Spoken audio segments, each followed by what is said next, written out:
Bismillahirrahmanirrahim. Assalamualaikum warahmatullahi wabarakatuh. Saya Sulfia M. Andi, NPM 10070315068, akan membahas kajian kesiapan Masjid Agung Cianjur sebagai pusat wisata religi dengan pembimbing Bapak Insinyur Bambang Pranggono MBA dan penguji 1 Ibu Gina Puspitasari STMT dan penguji 2 Ibu Leli Sidatul Aklia STMT.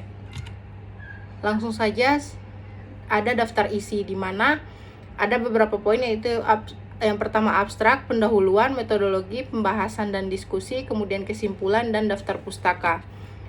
Langsung saja untuk abstrak, di mana persoalan yang dikaji dalam skripsi ini yaitu untuk mendeskripsikan kesiapan Masjid Agung Cianjur sebagai pusat kawasan wisata religi. Adapun rumusan masalah yang dikaji pada skripsi ini yaitu bagaimana kesiapan Masjid Agung Cianjur sebagai pusat wisata religi. Dan dalam penelitian ini, peneliti menggunakan metode penelitian deskriptif kualitatif, yakni dengan menggambarkan keadaan yang terjadi di lapangan, kemudian pengumpulan data melalui observasi, wawancara atau interview, dan dokumentasi. Selanjutnya ada pendahuluan, di mana wisata religi yang terletak di Masjid Agung Cianjur ini memiliki daya tarik wisatawan yang berkunjung di sana. Masjid Agung Cianjur ini tampak sangat menarik di antara alun-alun.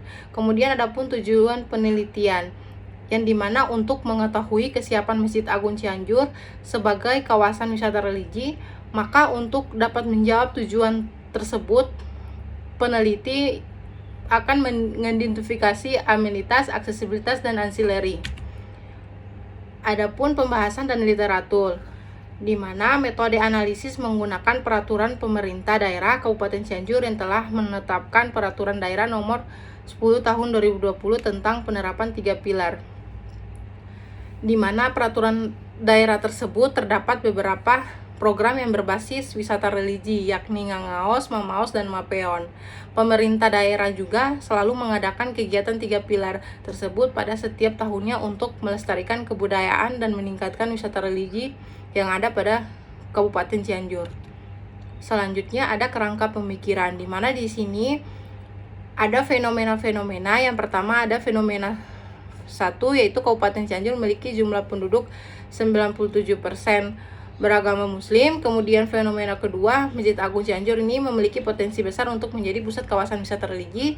Kemudian fenomena ketiga, kawasan alun-alun ini terletak di depan Masjid Agung Cianjur dan mencakup kawasan wisata religi. Selanjutnya ada problematikanya, kemudian rumusan masalahnya, kemudian tujuan, dan ada pun landasan kebijakan, di mana ada pun landasan literatur yang terdapat metode analisis, kemudian pengumpulan data seperti data primer dan data sekunder, dan yang terakhir terdapat kesimpulan dan rekomendasi.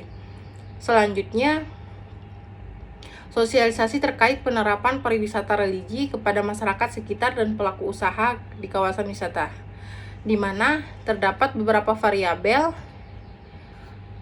dengan tingkat kesiapan yang berbeda-beda, ada yang tidak siap, cukup siap, dan siap. Berdasarkan hasil analisis penelitian ini, memang belum ada kebijakan dalam peraturan pemerintah daerah untuk pariwisata religi. Namun berdasarkan hasil analisis menunjukkan bahwa Masjid Agung Cianjur ini sudah cukup siap menjadi destinasi wisata religi. Maka berdasarkan uraian tersebut dapat disimpulkan bahwa Masjid Agung Cianjur ini siap menjadi destinasi wisata religi.